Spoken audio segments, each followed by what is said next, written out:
ఎందుకు చేసావు ఇదంతా? నా జీవితానికి కారణం ఒక అమ్మ. నా జీవితం నాశనం అవడానికి కూడా కారణం ఒక అమ్మే.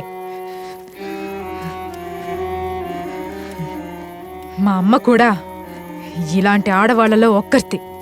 అది తెలిసి మా అమ్మని చంపేయాలన్నంత కోపం వచ్చింది. మా అమ్మ కూడా వీళ్ళలానే నన్ను చంపేయాలనుకుంది.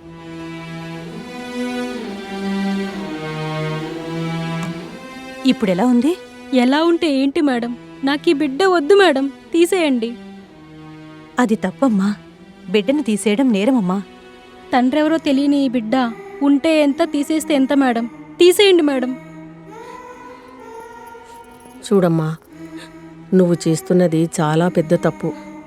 బిడ్డను దేవుడు మనకివ్వడం చాలా గొప్ప వరం. నీకు బిడ్డను పెంచుకోవటం కష్టమైతే ఆ బిడ్డను నాకివ్వమ్మా. ఆ దేవుడు ఎలాగో నాకు పిల్లల్నివ్వలేదు, నేను పెంచుకుంటాను. ధనలక్ష్మి గారే నన్ను పెంచి పెద్ద చేశారు. కన్న తల్లిలా సాకింది. ఆ తర్వాత రమణ, నేను అక్క తమ్ముళ్లాగా ధనలక్ష్మి గారితో కలిసి ఒక కుటుంబంలా ఉన్నాం.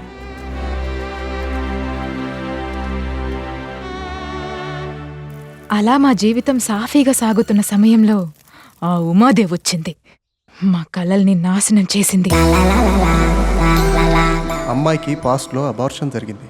దానివల్ల ఆవిడ పెల్విక్ ఇన్ఫ్లమేటరీ డిసీజ్కి గురయ్యింది.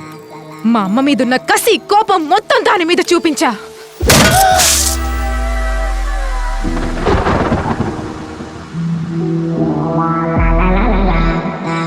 తెలియకుండా తప్పు చేస్తే అది తప్పే. అదే తెలిసి మరీ చేస్తే నేరం. బిడ్డని చంపడం ఆ తల్లిది తప్పు కానప్పుడు ఆ తల్లిని చంపడం నాకు తప్పు అనిపించలేదు.